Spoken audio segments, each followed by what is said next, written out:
Hi friends, ఈరోజు మనం 7th క్లాస్లో ఉన్న సెకండ్ సెమ్లో ఫస్ట్ లెసన్ మొఘల్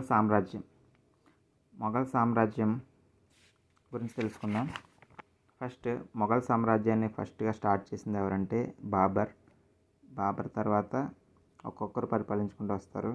వీళ్ళందరి గురించి ఈరోజు తెలుసుకుందాం.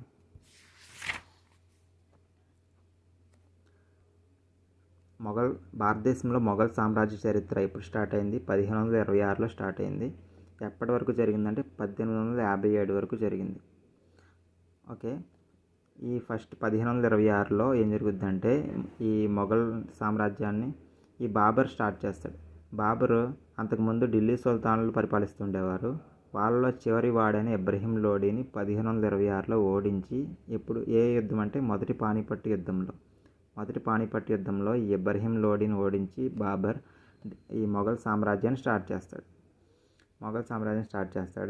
మొఘల్ సామ్రాజ్యాన్ని ఎక్కడి వరకు విస్తరించారంటే తూర్పున బెంగాల్ నుండి పశ్చిమాన ఆఫ్ఘనిస్తాన్ వరకు, తూర్పు సైడ్ బెంగాల్ నుంచి పశ్చిమాన ఆఫ్ఘనిస్తాన్ వరకు విస్తరించారు. ఉత్తరానేమో ఉత్తర హిమాలయాలు, దక్షిణాన గోల్కొండ వరకు ఇవన్నీ కూడా వీళ్ళ సరిహద్దులు అనమాట. ఆ సరిహద్దులు ఎలా చెప్పాడో వాటన్నిటిని కూడా వీళ్ళు పరిపాలిస్తూ ఉండేవారు. మొత్తం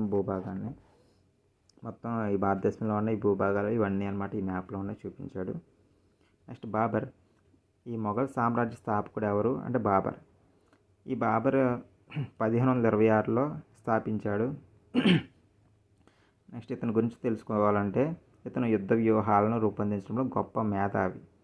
ఓకే, మంచి మేధావి అంటే యుద్ధంలో యుద్ధ వ్యూహాలను ఎలా రచించాలనే వాటిలో గొప్ప మేధావి. మొదటి పానిపట్టు యుద్ధం తర్వాత ఢిల్లీ, ఆగ్రాలను కూడా జయించాడు. ఓకే, ఫస్ట్ ఇబ్రహీం లోడీని ఓడించి స్టార్ట్ చేశాడు వీళ్ళ సామ్రాజ్యాన్ని. తర్వాత ఢిల్లీని, ఆగ్రాని కూడా జయించాడు. ఇతడు టర్కీ సాహిత్యంలో గొప్ప కవి మరియు ప్రకృతి ప్రేమికుడు. ఇతనికి టర్కీ సాహిత్యంలో మంచి పట్టు ఉందన్నమాట, గొప్ప కవి అంట. అలాగే కాక ప్రకృతిని బాగా ప్రేమిస్తాడు ఇతను. 1526లో స్టార్ట్ చేశాడు కదా మొఘల్ సామ్రాజ్యాన్ని. ఇతను జస్ట్ 4 సంవత్సరాల వరకే పరిపాలించాడు. 1530లో ఇతను మరణించాడు అనమాట.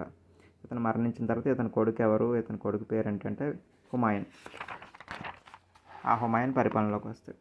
అసలు ఈ బాబర్ గురించి కొద్దిగా డీప్ తెలుసుకోవాలనుకుంటే, బాబర్ తన తండ్రి వైపు తైమూర్ వంశానికి మరియు తల్లి వైపు చంగీజ్ ఖాన్ వంశానికి సంబంధించినవాడు. బాబర్ యొక్క తండ్రి తైమూర్ వంశస్థుడంట, తల్లి ఏమో చంగీజ్ ఖాన్ వంశస్థురాలంట. వాళ్ళిద్దరికి మ్యారేజ్ అయిన తర్వాత వాళ్ళకి పుట్టిన వ్యక్తి బాబర్. వీళ్ళందరూ కూడా మంగోలులకి వారసులు అనమాట. ఈ మంగోలులకి వారసులు కాబట్టి ఆ పేరు మీద వీళ్ళకి మొఘలులు అనే పేరు వచ్చింది. ఓకేనా. తమను చంగీజ్ యొక్క రెండవ కుమారుడైన చగతాయ్ పేరు మీదుగా చగతాయిడ్లు అని పిలుచుకోవడానికి వీళ్ళు ఇష్టపడేవారు. చంగీజ్ ఖాన్కి రెండవ కుమారుడు చగతాయ్ అనమాట. ఆ చగతాయ్ పేరు మీదుగా వీళ్ళు చగతాయిడ్లు అని పిలుచుకోవడానికి ఇష్టపడేవారు. ఎవరు? ఈ మొఘల్స్. ఓకే, మొఘల్ అనే పదం మంగోల్ అనే పదం నుంచి వచ్చింది. వీళ్ళు మంగోల్ వారసులు కాబట్టి. నెక్స్ట్ బాబర్ తర్వాత అతని కొడుకు ఎవరు? హుమాయూన్ కదా. హుమాయూన్ బాబర్ 1530లో చనిపోయాడు కాబట్టి ఆ 1530లో హుమాయూన్ పరిపాలన స్టార్ట్ చేశాడు. హుమాయూన్ మొఘల్ పాలకుల్లో రెండో వ్యక్తి. ఇతను బాబర్ కుమారుడు మరియు వారసుడు. కానీ సింహాసనం అధిష్ఠించే నాటికి అనుభవం లేకపోవడంతో తన సోదరుల నుండి తీవ్రమైన ప్రతిఘటన ఎదుర్కొన్నాడు. అంటే బాబర్ యొక్క కొడుకులు చాలామంది ఉంటారు కాబట్టి వాళ్ళు ఎవరు సింహాసనం అధిష్ఠించాలని గొడవలు చాలా పడ్డారనమాట. ఇదే సమయంలో షేర్షా సూర్ బీహార్ మరియు బెంగాల్లో తన అధికారాన్ని సుస్థిరం చేసుకొని శక్తివంతమైన పాలకుడిగా ఎదిగాడు. ఇక్కడ వీళ్ళు తండుకుంటుంటే అక్కడ బీహార్ మరియు బెంగాల్లో షేర్షా సూర్ అనే అతను బాగా రాజ్యాలను ఇంప్రూవ్ చేసుకుంటున్నాడు. షేర్షా 1539లో చౌసా యుద్ధం మరియు 1540లో జరిగిన కనౌజ్ యుద్ధంలో హుమాయూన్ను ఓడించి ఇరాన్కు తరిమేశాడు. వీళ్ళు తండుకుంటుంటే ఆ షేర్షా ఏం చేశాడు? 1539లో చౌసా దగ్గర ఈ హుమాయూన్తో యుద్ధం చేసి ఓడించాడు. నెక్స్ట్ ఇయర్ 1540లో కూడా కనౌజ్ యుద్ధంలో కూడా ఈ హుమాయూన్ని ఓడించాడు. అలా 2 యుద్ధాలు ఓడించి ఇతను ఏం చేశాడు? హుమాయూన్ని ఆ షేర్షా ఇరాన్కి తరిమివేశాడు. అతని దెబ్బకి ఇతను ఇరాన్ పారిపోయాడు అనమాట. ఇరాన్ పారిపోయి సఫావిద్ షా అనే అతని దగ్గర ఆశ్రయం పొందుతాడు. ఆశ్రయం పొంది ఇతను 1540లో పారిపోయాడు కదా, 1555 వరకు అంటే 15 సంవత్సరాల పాటు ఇరాన్లోనే ఈ సఫావిద్ షా దగ్గర ఉంటాడు. ఉండి అక్కడ 1555లో మళ్ళీ ఇండియాకు తిరిగి వస్తాడు. ఎందుకంటే ఈ షేర్ షా 1545లో 1540లో ఇతని దగ్గర నుంచి ఆక్రమించేసుకుంటాడు కదా. 1545లో ఇతను ఫిరంగులు ఏదో యుద్ధంలో, అది కనౌజ్ యుద్ధంలో ఫిరంగులు వేరే వాళ్ళ మీద వేస్తూ ఇతని మీద ఆ ఫిరంగి గుండుపడి ఇతను మరణిస్తాడు. ఈ షేర్ షా ఇతను మరణించడం వల్ల నెక్స్ట్ ఇతని కొడుకులు వస్తారు 1545లో. ఇతని కొడుకులు వచ్చి వాళ్ళ పరిపాలన సరిగ్గా లేకపోవడం వల్ల కొద్దిగా వీళ్ళని ఆక్రమించుకోవడం కొద్దిగా ఈజీ అవుద్దనే ఉద్దేశంతో 1555లో ఈ హుమాయూన్ మళ్ళీ ఇండియా వచ్చి వాళ్ళని ఓడించి మళ్ళీ రాజ్యాన్ని స్టార్ట్ చేస్తాడు. ఢిల్లీకి పరిపాలకుడు అవుతాడు. 1555లో పరిపాలన స్టార్ట్ చేసిన తర్వాత జస్ట్ 1 year పరిపాలన చేసిన తర్వాత 1556లో హుమాయూన్ వీళ్ళకి లైబ్రరీ ఉంటుంది పెద్దది. ఆ లైబ్రరీ మెట్ల మించి దిగుతూ జారిపడి మరణిస్తాడు. హుమాయూన్ జస్ట్ 1 year పరిపాలన చేస్తాడు. ఇతను మరణిస్తాడు. అక్కడితో హుమాయూన్ చాప్టర్ క్లోజ్ అయిపోద్ది. ఈ షేర్ షా గురించి చూస్తే ఇతను ఆఫ్ఘనిస్తాన్కి సంబంధించిన వాడు. షేర్ షా సూర్ ఒక ఆఫ్ఘన్ నాయకుడు అనమాట. అతను స్వశక్తితో అభివృద్ధి చెందాడు. హుమాయూన్ను 2 సార్లు ఓడించాడు. ఎప్పుడు 1539, 1540 2 సార్లు ఓడించి ఢిల్లీలో సూర్ రాజవంశాన్ని స్థాపించాడు. ఓకే, వీళ్ళది సూర్ వంశం అనమాట. ఢిల్లీపై నియంత్రణ సాధించిన తర్వాత అతడు అనేక ఇతర ముఖ్యమైన యుద్ధాల్లో విజయం సాధించాడు. తన సామ్రాజ్యాన్ని కాబుల్ నుంచి బెంగాల్ మరియు మాల్వా వరకు విస్తరించాడు. కాబుల్ అంటే ఆఫ్ఘనిస్తాన్, కాబుల్ అనే ప్రాంతం నుంచి మన ఇండియాలోని బెంగాల్, మాల్వా ప్రాంతాల వరకు విస్తరించాడు. అతడు గొప్ప యుద్ధవీరుడే కాక పరిపాలనా దక్షకుడు కూడా. 5 సంవత్సరాల పరిపాలనలో అతడు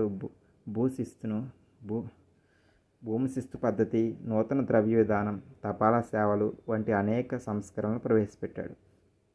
ఓకే, క్రీశాకం 1545లో ఫిరంగి పేలుడు కారణంగా అతను మరణించాడు. షేర్ షా తరువాత వారసుల అసమర్థత కారణంగా హుమాయూన్ 1555లో ఢిల్లీని తిరిగి స్వాధీనం చేసుకున్నాడు. తెలుసు కదా, ఇతని కొడుకుల్ని హుమాయూన్ వచ్చి మళ్ళీ ఓడించి మళ్ళీ పరిపాలన స్టార్ట్ చేస్తాడు. నెక్స్ట్ ఏమవుద్ది, హుమాయూన్ తర్వాత ఎవరు వచ్చారంటే అక్బర్ వచ్చాడు. ఈ హుమాయూన్ చనిపోయే టైంకి అక్బర్ ఏజ్ ఎంత అంటే 13 years మాత్రమే, 13 సంవత్సరాల చిన్నపిల్లాడు. అప్పుడు ఇతను చాలా తక్కువ ఏజ్ కాబట్టి ఇతనికి ఒక సంరక్షకుడు ఉంటాడు. అతని పేరు బైరం ఖాన్ అనమాట. ఆ బైరం ఖాన్ ఇతని సంరక్షణ చూసుకుంటూ ఉండేవాడు. ఇతను 13 yearsలో ఉన్నప్పుడు హుమాయూన్ చనిపోవడంతో ఈ హుమాయూన్ దగ్గర ఒక బెంగాల్లో ప్రధానమంత్రి ఉంటాడు. ఆ బెంగాల్లో ఉన్న ప్రధానమంత్రి పేరు హేము అనమాట.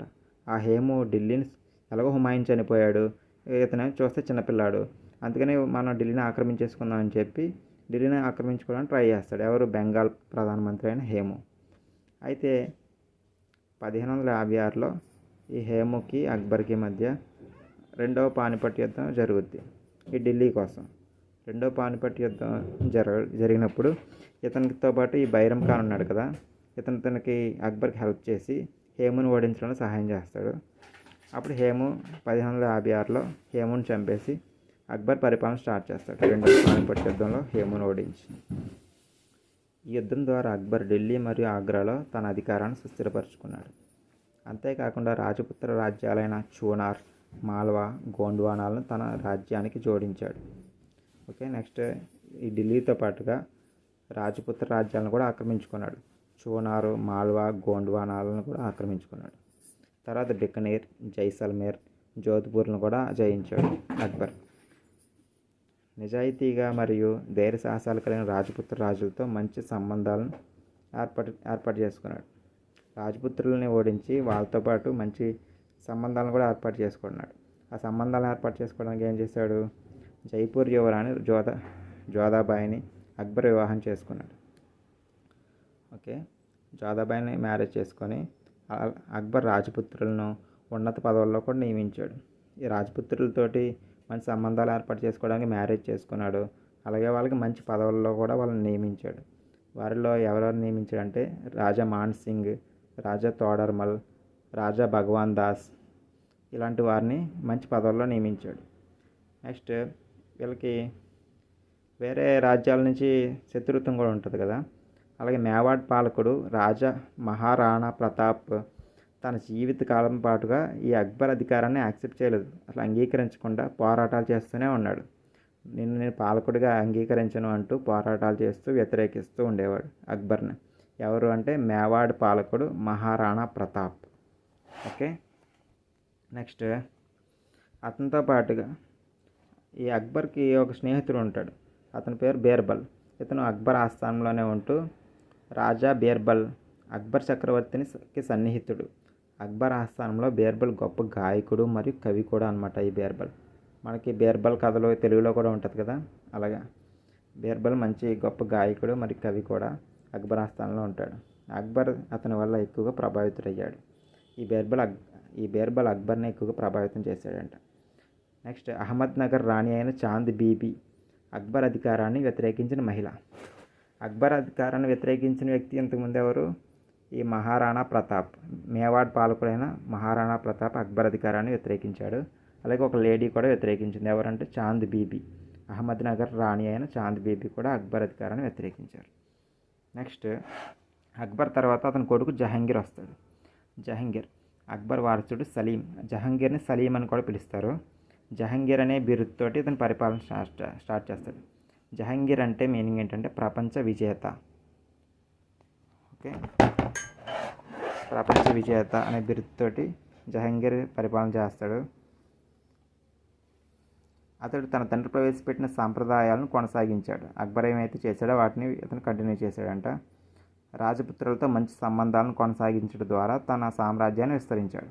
రాజపుత్రులని మంచి పదవిలో నియమించాడు కదా అక్బర్. అలాగే ఇతను కూడా కంటిన్యూ చేస్తూ మంచి సంబంధాలను కొనసాగించాడంట. అతడు తన రాజ్య ఆర్థిక అభివృద్ధి కోసం స్థానిక వ్యాపార మరియు వాణిజ్య పన్నులను ప్రవేశపెట్టాడు. వాణిజ్య పన్నులను కూడా ప్రవేశపెట్టాడు. ఈయనకు పక్షులు, మొక్కలు, జంతువులు అంటే మంచి జంతువులను గాఢంగా పరిశీలించి వాటి సంబంధిత విలువైన అంశాలను సాధికారికంగా చెప్పగలిగారు. ఓకే, ప్రధానంగా ఆయనకు పక్షులంటే అమితమైన ప్రేమ. ఇతను గొప్ప చిత్రకారుడు. ఇతనికి పక్షులు, జంతువులు అవంటే కూడా మంచి ఇష్టం అంట. ముఖ్యంగా పక్షులంటే బాగా ప్రేమ అంట. అలాగే ఇతను గొప్ప చిత్రకారుడు కూడా. ఈ జహంగీర్కి ఏవంటే మంచి ఇష్టం అంటే పక్షులంటే మంచి. ఇతనికి టాలెంట్ ఉన్నది ఏంటంటే మంచి చిత్రకారుడు. అలాగే బాబర్ విషయంలో చూస్తే అతను ప్రకృతి ప్రేమికుడు. అతనికి ప్రకృతి అంటే చాలా ఇష్టం. వాళ్ళ ముని మనవడు జహంగీర్కి అయితే ఈ పక్షులంటే ఇష్టం. ఓకే, ప్రధానంగా ఈ పక్షులంటే ఇష్టం. ఇతను మంచి చిత్రకారుడు. నెక్స్ట్ ఇతని పరిపాలన చివరి కాలంలో అనారోగ్యానికి గురి కావడం వల్ల ఇతని భార్య నూర్జహాన్ పరిపాలనా వ్యవహారాలను చూసుకుంది. ఇతను మంచి డ్రింకర్ కూడా అనమాట. మంచి తాగుబోతుగా ఉండి అస్మాటు తాగుతూ ఆరోగ్యాన్ని పాడు చేసుకుంటాడు. అప్పుడు ఇతని బదులుగా ఇతని పరిపాలనని వీళ్ళ వైఫ్ నూర్జహాన్ చూసుకునేవాడు. ఈ జహంగీర్ తర్వాత అతని కొడుకు షాజహాన్ వస్తాడు. షాజహాన్ అంటే తెలుసు కదా, మనకు తాజ్మహల్ కట్టించిన ఇతనే. షాజహాన్ జహంగీర్ కుమారుడు. ఇతను ఖుర్రం అని కూడా పిలుస్తారు. జహంగీర్ని ఏమని పిలుస్తారు? సలీం అని పిలుస్తారు. షాజహాన్ అయితే ఖుర్రం అని పిలిచేవారు. ఇతని పాలనలో మొఘల్ సామ్రాజ్యం సాంస్కృతిక వైభవంలో ఉన్నత స్థాయికి చేరింది. ఓకే, మొఘల్ సాంస్కృతిక వైభవం బాగా డెవలప్ చేసింది ఎవరంటే ఈ షాజహాన్ అన్నమాట. ఇతని పాలనా కాలంలో నిర్మించిన గొప్ప స్మారక కట్టడాలు బాగా గుర్తుండిపోతాయి. ఇతను కట్టిన కట్టడాలు బాగా గుర్తుండిపోయేవి ఏంటంటే తాజ్మహల్, జామీ మసీద్, దీన్ని ముత్యాల మసీద్ అని కూడా అంటారు, మరి ఎర్రకోట. అతని పాలనా కాలంలో దక్కన్ రాజ్యాలైన బీజాపూర్, గోల్కొండ, అహ్మద్ నగర్లను జయించాడు. ఓకే, ఇతను సౌత్లో ఉన్న బీజాపూర్ని, గోల్కొండని, అహ్మద్ నగర్లను కూడా జయించాడు అనమాట. 1658లో షాజహాన్ కుమారుల మధ్య వారసత్వంపై వివాదం ఏర్పడింది. చివరకు ఔరంగజేబ్ సింహాసనాన్ని అధిష్ఠించాడు. ఇతని కొడుకుల్లో ఎవరు సింహాసనాన్ని తీసుకోవాలనే దాని మీద చాలా గొడవలు జరిగేవి. వాళ్ళు చంపుకున్నారు. లాస్ట్కి వీళ్ళ చిన్న కొడుకు ఔరంగజేబ్ ఏం చేస్తాడు? ఇతని తండ్రినే ఎదిరించేసి అతన్ని జైల్లో పడేస్తాడు. ఈ షాజహాన్ని జైల్లో పడేసి ఇతను సింహాసనాన్ని అధిష్ఠిస్తాడు ఈ ఔరంగజేబ్. ఔరంగజేబు మొఘల్స్ అందరికీ గుడ్ నేమ్ మంచి పేరు ఉంటే ఈ బ్యాడ్ నేమ్ ఉన్నది ఎవరికంటే ఔరంగజేబు ఉంది. ఎందుకంటే తండ్రిని జైల్లో పడేసి చంపించాడు. నెక్స్ట్ ఏం చేశాడు, ఇతని యొక్క చిన్న కుమారుడు షాజహాన్ యొక్క చిన్న కుమారుడు ఔరంగజేబు ముస్లిం మతాచారాలను బాగా భక్తి శ్రద్ధలతో పాటించేవాడు. ఖురాన్ బోధనలకు అనుగుణంగా తన జీవితాన్ని గడిపాడు.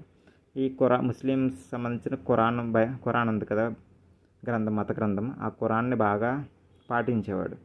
భారతదేశానికి చక్రవర్తి అయినప్పటికీ టోపీలు కుట్టడం ద్వారా సంపాదించిన డబ్బుతో ఆహారం మరియు దుస్తులతో సహా తన సొంత ఖర్చులను భరించేవాడు.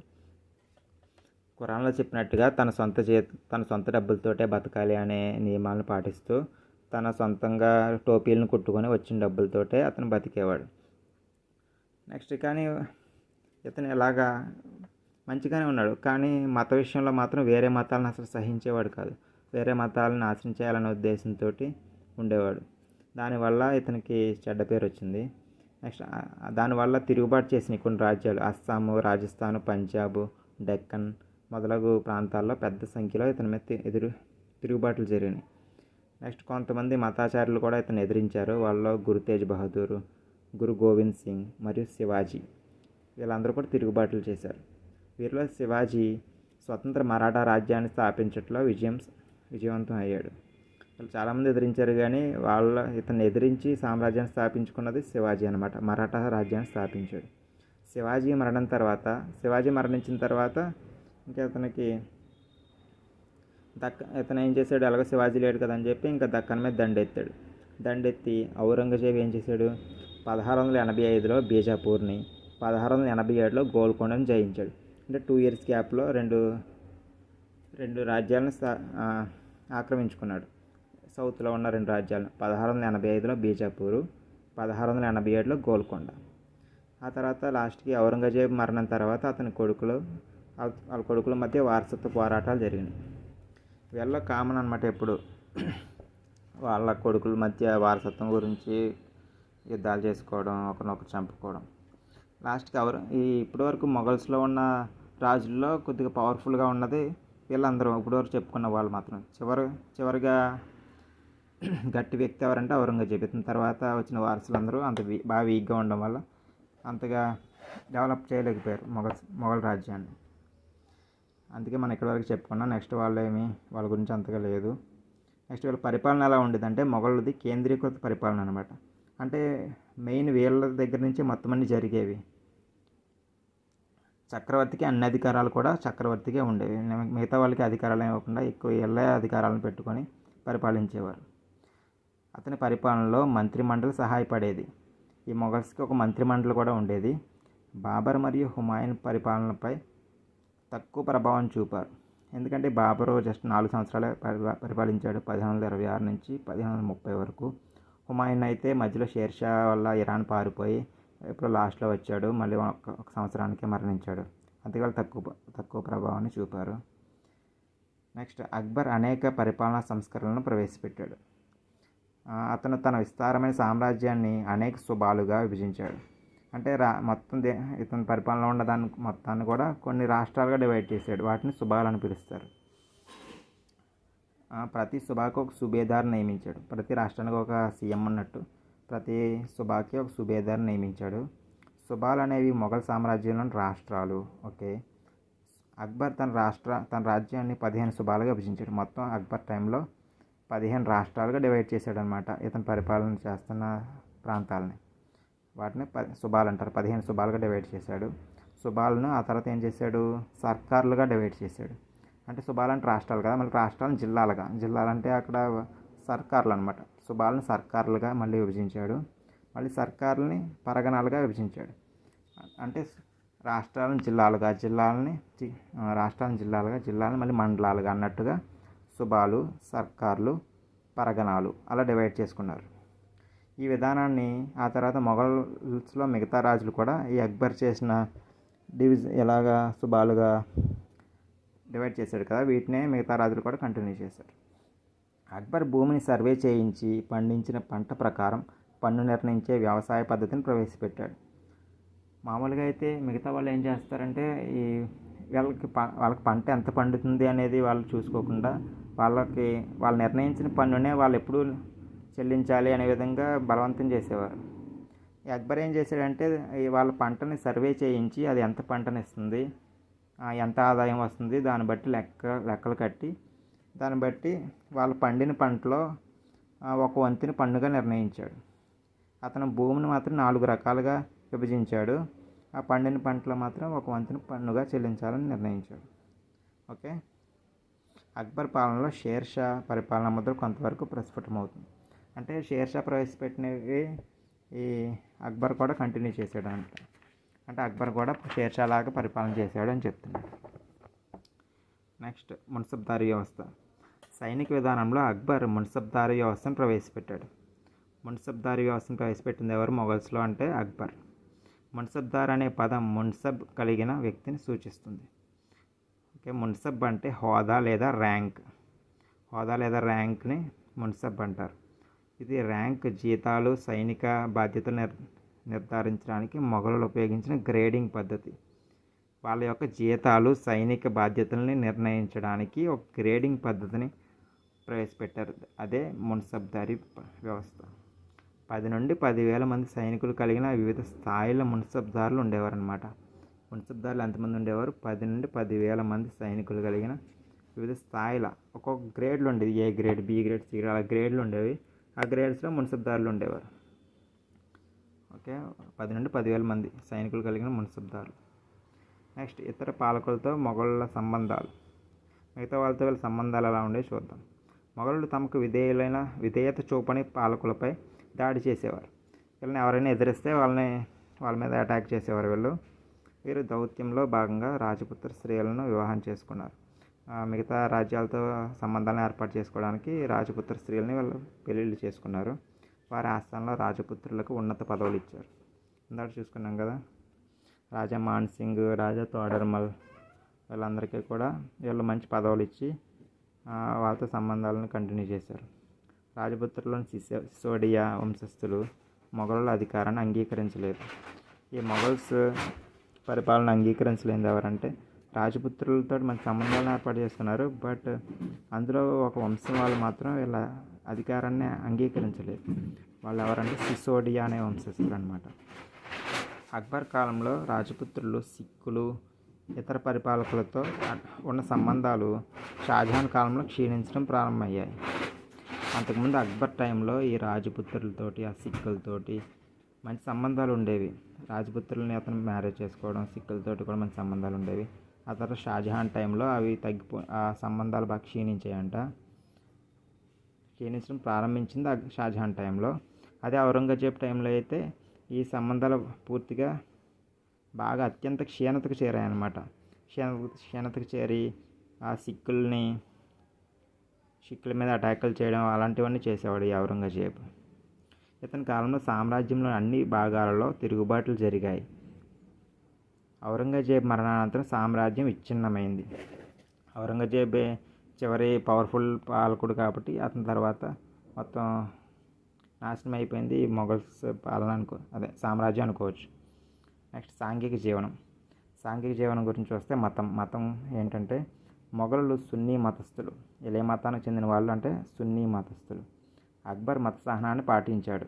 అంటే మిగతా మతాల వాళ్ళని కూడా బాగా గౌరవంగా చూసేవాడు. వాళ్ళని కూడా వాళ్ళతో వివాహ సంబంధాలు ఏర్పాటు చేసుకోవడం, అన్ని మతాలు ఒకటి అన్నట్టుగా చూసేవాడు.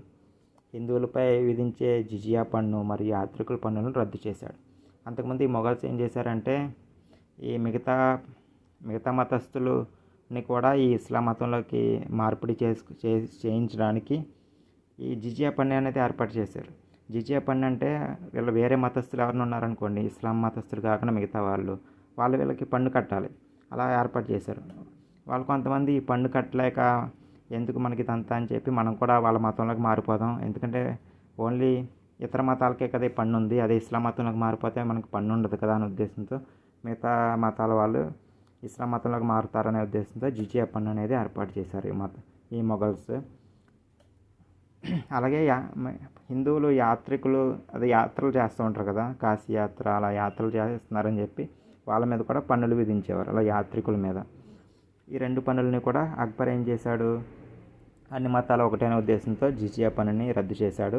యాత్రికుల మీద విధించే పన్నును కూడా రద్దు చేశాడు. అక్బర్ ప్రజల మతపరమైన వేడుకలను బహిరంగంగా జరుపుకునేందుకు అనుమతించాడు. అంటే మిగతా మతస్థులు వాళ్ళ పండుగలను జరుపుకునే వీలు అంతగా ఉండేది కాదు అంతకుముందు. ఈ అక్బర్ అయితే వాటిని కూడా జరుపుకోండి పర్లేదని చెప్పి అనుమతి ఇచ్చాడు అనమాట.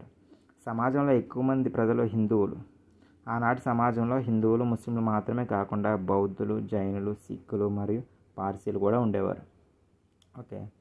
ఔరంగజేబు షరియత్, ఇస్లాం సిద్ధాంతాలను అనుసరించి ప్రజల నైతిక జీవనాన్ని పరిశీలించడానికి, ముస్లిం సిద్ధాంతాలను అనుసరించి ప్రజల యొక్క నైతిక జీవనాన్ని పరిశీలించమని చెప్పి కొంతమంది మతాధికారులను నియమించాడు. వాళ్ళని ఏమని పిలుస్తారంటే ముతావాసిబ్ అనే పేరుతోటి కొంతమంది మతాధికారులను నియమించాడు. ఎవరు? ఔరంగజేబ్. నెక్స్ట్ జిజియా పన్ను అంటే ఏంటో చూద్దాం. ముస్లిమేతరులు వారి మతాచారాలను పాటించడానికి, సైన్యంలో చేరకుండా మినహాయింపు పొందడానికి ముస్లిం పాలకులకు చెల్లించే పన్నును జిజియా పన్ను అంటారు. ముస్లిమ్స్ కాకుండా వేరే మతస్థులు ఉన్నారనుకోండి, వాళ్ళ యొక్క మతాచారాలను కంటిన్యూ చేయాలంటే, లేకపోతే సైన్యంలో చేరకుండా ఉండాలంటే వాళ్ళు పన్ను చెల్లించాలి. అదే జిజియా పన్ను. నెక్స్ట్ బానిస వంశస్థుడైన కుతుబుద్దీన్ ఐబక్ ఈ జిజియా పన్నును ప్రవేశపెట్టింది ఎవరంటే బానిస వంశం. ఈ మొఘల్స్ కంటే ముందుగా ఈ ఢిల్లీ సుల్తాన్లు ఉండేవారు, వాళ్ళలో మొదటి వంశం బానిస వంశం. వాళ్ళలో మొదటి వ్యక్తి కుతుబుద్దీన్ ఐబక్. అతను ప్రవేశపెట్టిందే ఈ జిజియా పన్ను. నెక్స్ట్ యాత్రికుల పన్ను. ఈ పన్ను ముస్లిం చక్రవర్తులు మతపరమైన లేదా పవిత్రమైన ప్రదేశానికి ప్రయాణం చేయడానికి హిందువులపై విధించే పన్ను. చెప్పుకున్నాం కదా, మతపరమైన యాత్రలు చేసుకోవాలనుకుంటే వీళ్ళకి పన్ను చెల్లించాలి.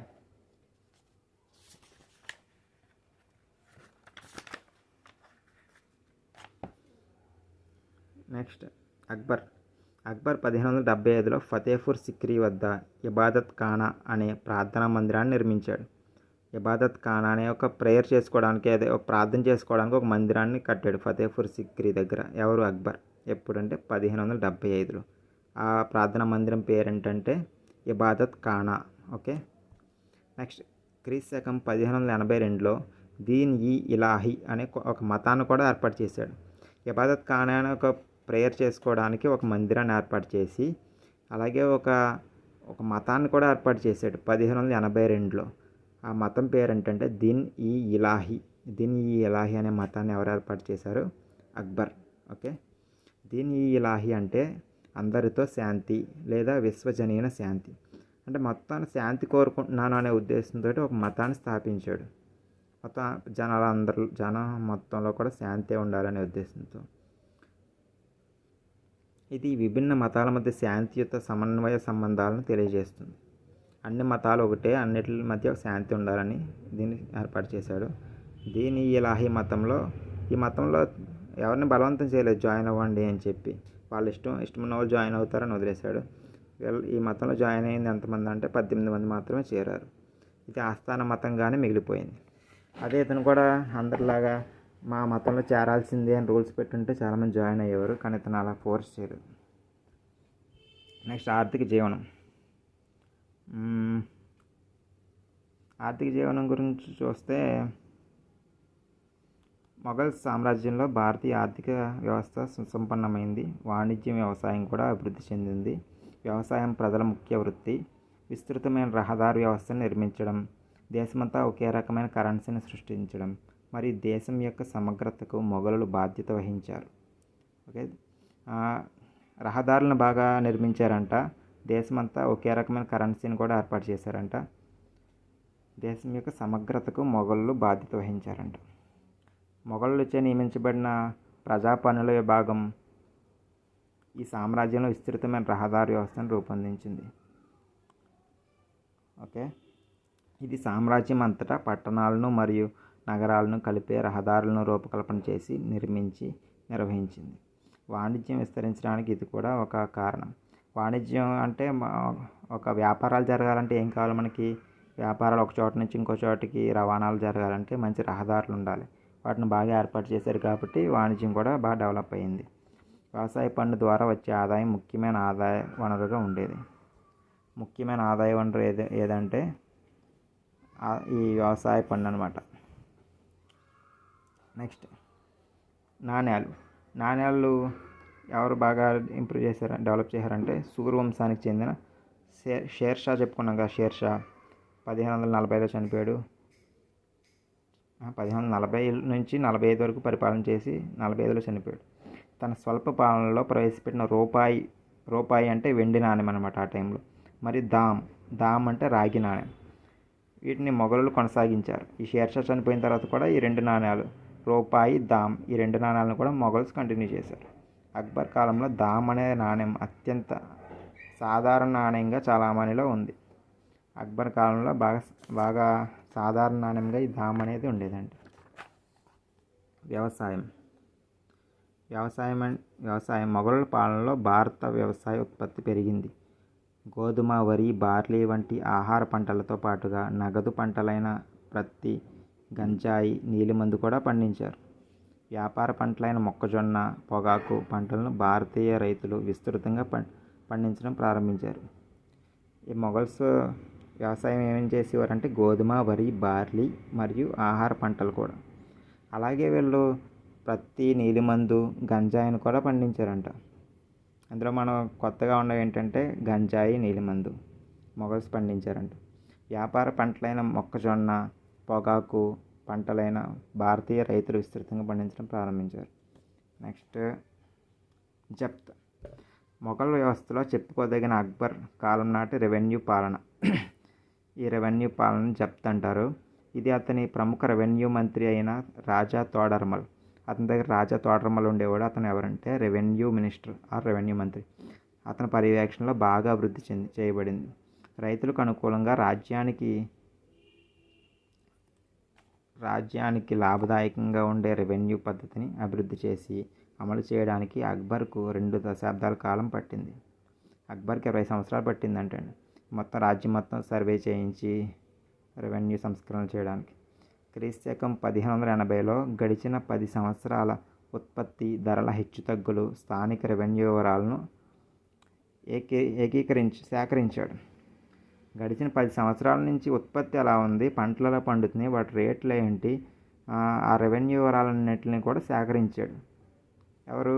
ఈ రాజా తోడర్మల్. వివిధ పంటలు వాటి ధరల సగటును లెక్కగట్టి ఉత్పత్తిలో 1/3 వంతు నుండి సగం వరకు శిస్తుగా నిర్ణయించారు. ఈ శిస్తును దామ్లలో చెల్లించారు. ఈ విధానాన్ని జప్త్ పద్ధతి అంటారు. వీళ్ళు ఏం చేశారు?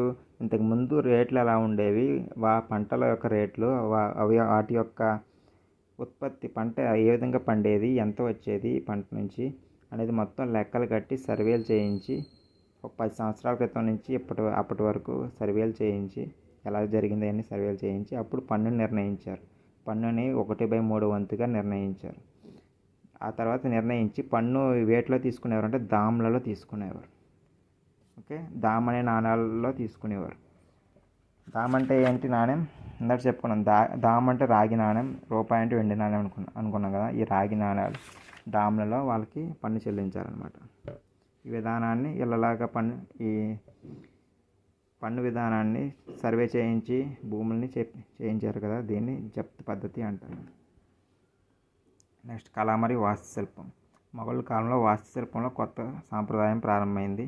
స్మారక చిహ్నాలు ఎత్తైన స్తంభాలపై నిర్మించబడ్డాయి. కట్టడాలలో పాలరాయిని ఎక్కువగా ఉపయోగించారు. వీళ్ళు పాలరాయిని ఎక్కువగా ఉపయోగించారు. అదే చూసుకున్నాం కదా, తెలుసుగా మనకి తాజ్మహల్ మొత్తం పాలరాయితోటే కట్టించారు. నీరు ప్రవహించే ఫౌంటైన్లను విస్తృతంగా నిర్మించారు. ఫౌంటైన్లు చూస్తాం కదా, నీరు పైకి ఎగురుతూ ఉంటుంది, వాటిని కూడా నిర్మించారంట. పాలరాయితో పాటు భవనాలను అలంకరించడానికి అపురూపమైన రంగురాళ్ళను కూడా ఉపయోగించారు. రంగురాళ్ళు, ఫౌంటైన్లు, నెక్స్ట్ ఈ పాలరాయిలను కూడా వీళ్ళు బాగా వాడారు. నెక్స్ట్ ఫతేపూర్ సిక్రీ. చిత్తోర్ మరియు రణతంబోర్ మీద సైనిక విజయాల తర్వాత అక్బర్ తన మత గురువు షేక్ సలీం చిస్తీ గౌరవార్థం రాజధానిని ఆగ్రా నుండి సిక్రీకి మార్చాలనుకున్నాడు. చిత్తోరు, రణతంబోర్ ఈ రెండింటి మీద అక్బర్ విజయం సాధించాడు. ఆ విజయాలు గుర్తుగా ఏం చేద్దాం అనుకున్నాడు? అక్బర్కి తన మత గురువు ఉన్నాడు కదా, అతని మత గురువు పేరు షేక్ సలీం చిస్తీ. ఆ షేక్ సలీం చిస్తీ గౌరవార్థంగా రాజధానిని అదే ఈ ఫతేపూర్ సిక్రీని నిర్మించి రాజధానిని ఆగ్రా నుంచి అప్పుడు ఆగ్రాలో ఉండేది ఆగ్రా నుండి సిక్రీకి మార్చాలనుకున్నాడు. అందుకోసం ప్రణాళికాబద్ధమైన నగరాన్ని నిర్మించాడు. ఆ నగరానికి ఫతేబాద్ అని పేరు పెట్టాడు. ఓకే, ఫతే అంటే విజయం అని అర్థం. ఫతేబాద్ అనే నగరాన్ని నిర్మిద్దాం అనుకున్నాడు. ఓకే, ఆ తర్వాత కాలంలో ఇది ఫతేపూర్ సిక్రీగా పిలువబడింది. వాళ్ళ గురువు మీద మత గురువు మీద మంచి అభిమానంతో అతను గౌరవార్థంగా ఈ ఫతేబాద్ అనే కట్టడాన్ని నిర్మించి ఆగ్రా నుంచి అక్కడికి రాజధాని మార్చాలనుకున్నాడు. కానీ మార్చలేదనుకోండి. ఆ ఫతేబాద్నే ప్రజెంట్ ఫతేపూర్ సిక్రీగా పిలుస్తున్నారు. ఫతే అంటే విజయం అని అర్థం. ఈ చిత్తూరు మీద రణతంబోర్ మీద విజయం సాధించాడు కదా, అందుకే ఫతేపూర్ సిక్రీని నిర్మించారు. ఫతే అంటే విజయం. నెక్స్ట్ బులంద్ దర్వాజా. గొప్ప కట్టడమైన బులంద్ దర్వాజాను మొఘల్ చక్రవర్తి అయిన అక్బర్ నిర్మించాడు. అక్బర్ గుజరాత్ విజయాలకు జ్ఞాపకార్థంగా బులంద్ దర్వాజాను ఎత్తైన వంపులతో నిర్మించాడు. ఇది ఫతేపూర్ సిక్రీలోని అత్యంత ప్రసిద్ధ ఇస్లామిక్ నిర్మాణాలలో ఒకటి. ఫతేపూర్ సిక్రీలోని పంచమహల్ అనే మరొక 5 అంతస్తుల భవనం అద్భుతమైన నిర్మాణ శైలిని కలిగి ఉంది. ఇతను విజయాలు గుజరాత్ మీద విజయంతో అయితే బులంద్ దర్వాజా నిర్మించాడు. చిత్తూరు రణతంబోర్ మీద విజయాల గురించి అయితే ఫతేపూర్ సిక్రీని నిర్మించాడు. ఓకే, ఈ ఫతేపూర్ సిక్రీలో ఈ పంచమహల్ అనేది కూడా ఉందంట. ఓకేనా. నెక్స్ట్ ఆగ్రా కోట.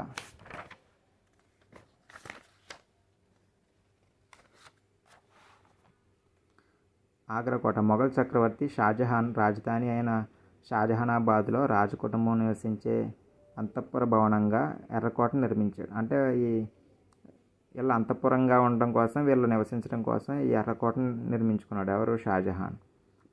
ఎర్రకోట షాజహాన్ కాలం నాటి మొఘలుల సృజనాత్మక నిర్మాణ శైలికి తార్కాణం అన్నమాట.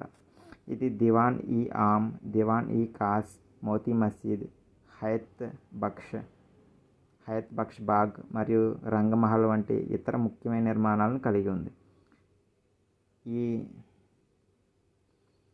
ఎర్రకోటలోనే దివాన్ ఈ ఆమ్, దివాన్ ఈ ఖాస్, మోతీ మసీద్, హయత్ బక్ష్ బాగ్ వంటి మరియు రంగమహల్ వంటి ఇతర నిర్మాణాలు కూడా ఎర్రకోటలోనే ఉన్నాయంట. ఇవన్నీ నిర్మించింది ఎవరంటే షాజహాన్. నెక్స్ట్ తాజ్మహల్ తెల్ల పాలరాతితో కట్టబడిన సమాధి. ఇది భారతదేశంలోని ఉత్తరప్రదేశ్ రాష్ట్రం నందు ఆగ్రాలో ఉంది. దీనిని షాజహాన్ తన భార్య అయిన ముంతాజ్ ప్రేమకు గుర్తుగా నిర్మించాడు. ఓకే, తన భార్య చనిపోవడంతో తనకు గుర్తుగా తన సమాధిని నిర్మించాడు. అదే ప్రజెంట్ తాజ్మహల్ మొఘలుల వాస్తుశిల్పానికి చక్కటి ఉదాహరణ. ఇది ప్రపంచ 7 వింతల్లో ఒకటిగా పేరు పొందింది. ప్రపంచంలో 7 వింతల్లో ఒకటిగా ఈ తాజ్మహల్ కూడా ఉందన్నమాట. అంత గొప్ప కట్టడం.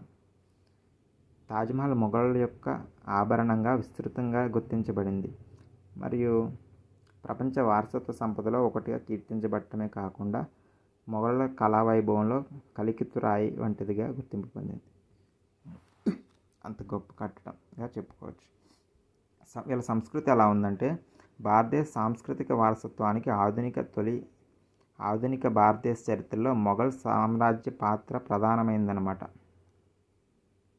భారతదేశ సాంస్కృతిక వారసత్వానికి ఆధునిక భారతదేశ చరిత్రలో మొఘల్ సామ్రాజ్య పాత్ర చాలా మెయిన్గా ఉంది. వీళ్ళ కళలేంటి? పర్షియన్ కళ సాహిత్యాలు భారతీయ కళతో సమ్మిళితం కావడం. ఈ భారతీయ కళతోటి పర్షియన్ కళని వీళ్ళు యాడ్ చేశారు. మొఘలులు దుస్తులు, ఆభరణాలు, వస్త్రాభరణాలు అభివృద్ధి జరిగింది వీళ్ళ కాలంలో. బాగా ఆభరణాలు, దుస్తులు ఇవన్నీ కూడా బాగా ఇంప్రూవ్ అయినాయి. మస్లిన్, సిల్క్, వెల్వెట్ మొదలగు గొప్పగా అలంకరించబడిన వస్త్రాల వినియోగం జరిగింది. వీళ్ళ టైంలో ఏ వస్త్రాల వినియోగం జరిగిందంటే మస్లిన్, సిల్క్, వెల్వెట్. మొఘల్ భారతీయ కట్టడాల అభివృద్ధి మరియు ఉన్నతీకరణ. భారతీయ కట్టడాలని బాగా అభివృద్ధి జరిగింది, బాగా డెవలప్ అయినాయి. యువకులకు ఖురాన్, ఫత్వా ఈ ఆలంగిరి మొదలైన ఇస్లామిక్ చట్టాలను స్వదేశీ భాషలో బోధించడానికి మక్తాబ్ పాఠశాలను నిర్మించారంట. యువకులకి పాఠశాల నిర్మించడం కోసం ఈ ముక్తాబ్ పాఠశాలను నిర్మించారు.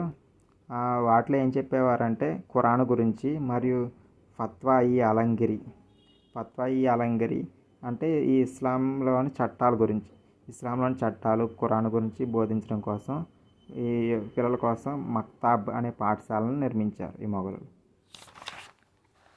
నెక్స్ట్ వాళ్ళ సాహిత్యం గురించి చూస్తే వీళ్ళ టైంలో పర్షియన్ భాష అత్యున్నతమైన మరియు అధికార భాషగా చలామణి అయిందంట. వీళ్ళ టైంలో అధికార భాష ఏదంటే పర్షియన్ భాష. బాబర్ నామాను రచించాడు. అంటే అతను ఆటోబయోగ్రఫీని బాబర్ నామాగా రాసుకున్నాడు. అబుల్ ఫజల్ అక్బర్ పాలనా కాలంలోని గొప్ప పండితుడు ఎవరంటే అబుల్ ఫజల్. అతను అక్బర్ నామా అనే గ్రంథాలను రచించాడు. అక్బర్ పరిపాలన గురించి అక్బర్ నామా అనేవి ఈ అబుల్ ఫజల్ అనే అతను రచించాడు. తుజుక్-ఈ జహంగీరీ లేదా జహంగీర్ నామా అనేది జహంగీర్ యొక్క ఆత్మకథ. జహంగీర్ యొక్క ఆత్మకథ రాసుకున్నాడు. దాని పేరు ఏంటంటే తుజుక్-ఈ జహంగీరీ లేదా జహంగీర్ నామా. ఓకే, దీన్ని జహంగీర్ రాసుకున్నాడు. నెక్స్ట్ షాజహాన్ కొడుకు దారా షికో అనే అతను భగవద్గీత, మహాభారత కథలను పర్షియన్ భాషలోకి అనువదించాడు. మన హిందూస్ యొక్క భగవద్గీతని, మహాభారతాలని పర్షియన్ భాషలోకి అనువదించిన ముస్లిం ఎవరంటే షాజహాన్ కొడుకైన దారా షికో. ఓకే, ప్రముఖ హిందీ కవి తులసిదాస్ రామాయణాన్ని రామచరితమానస్ అనే పేరుతో హిందీలో రచించాడు. వీళ్ళ ఆస్థానంలో తులసిదాస్ అనే కవి ఉండేవాడు. అతను ఏం చేశాడంటే రామాయణాన్ని రామచరితమానస్ అనే పేరుతో రచించాడు. దాన్ని ఏ భాషలోకి రచించాడంటే హిందీలోకి. నెక్స్ట్ చిత్రకళ. మొఘలుల కాలంలో మినియేచర్ అంటే సూక్ష్మ చిత్రకళ అంటే బాగా సూక్ష్మంగా చెక్కుతారు కదా, సూక్ష్మంగా చిత్రించే చిత్రకళని వీళ్ళు డెవలప్ చేశారు. మినియేచర్ సూక్ష్మ అనే చిత్రకళ మినియేచర్గా పిలువబడే ఒక ఆధునిక కళాశైలి ప్రారంభమైంది. ఈ మినియేచర్ అనే కళాశైలి ఎప్పుడు ప్రారంభమైందంటే ఈ మొఘల్స్ కాలంలో ప్రారంభమైంది.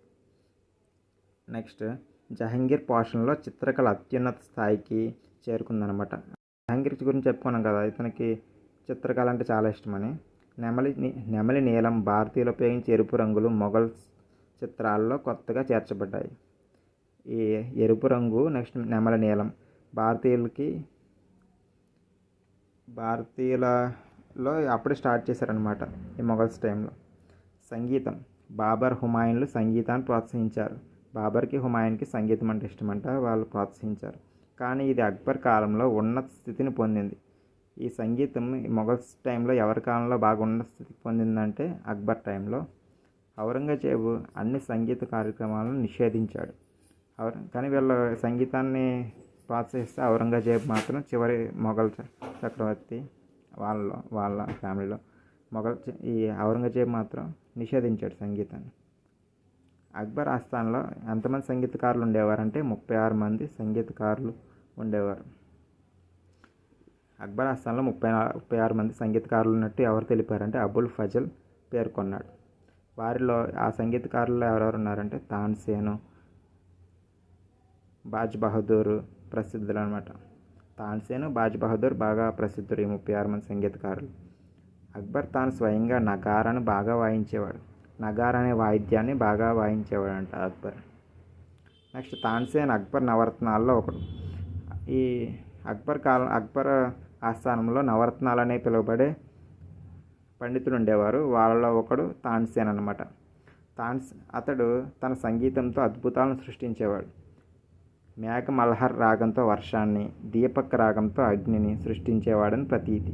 వర్షాన్ని రప్పించడానికి మేఘ మల్హర్ రాగాన్ని స్టార్ట్ చేస్తే వర్షాలు పడేవంట.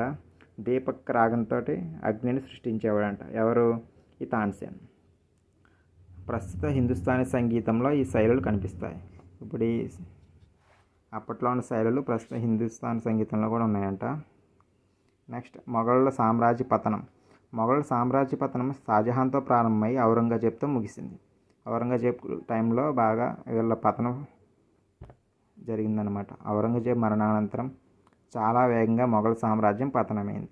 ఈ పతనానికి గల కొన్ని కారణాలు ఏంటంటే ఔరంగజేబు యొక్క అనుమాన స్వభావం, తన కుమారులను కానీ అధికారులను కానీ సమర్థులుగా ఎదగడానికి అవకాశం ఇవ్వలేదు.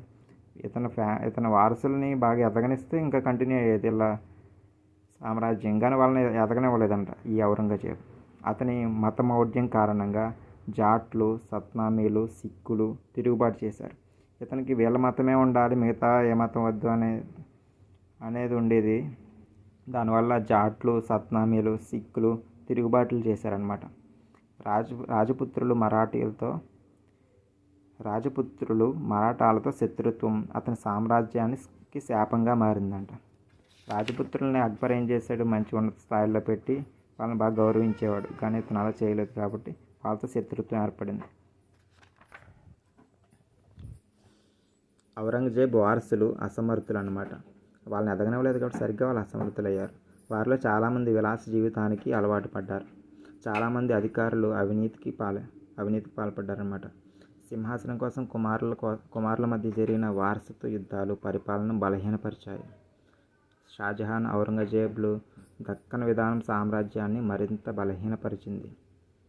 నెక్స్ట్ అహ్మద్ షా, నాదిర్ షా దండయాత్రలు కూడా ఈ పతనానికి కారణం. మున్సబ్దారుల తిరుగుబాట్లు కూడా పతనానికి కారణమయ్యాయి. ఈ అటాక్ చేశారు అహ్మద్ షా, నాదిర్ షాలు. వాళ్ళతో పాటు ఈ మున్సబ్దారులు కూడా తిరుగుబాట్లు చేశారంట. అది కూడా వీళ్ళ పతనానికి కారణం. 1526లో బాబర్ స్థాపించిన మొఘల్ సామ్రాజ్యం చివరికి రెండవ బహదూర్ షా కాలంలో, అంటే సిపాయిల తిరుగుబాటు టైంలో పతనమైంది. అక్కడితో ఇంకా వీళ్ళ మొఘల్ సామ్రాజ్యం మొత్తం ఎండ్ అయిపోయింది. ఓకే, నెక్స్ట్ లెసన్తో మళ్ళీ కలుసుకుందాం.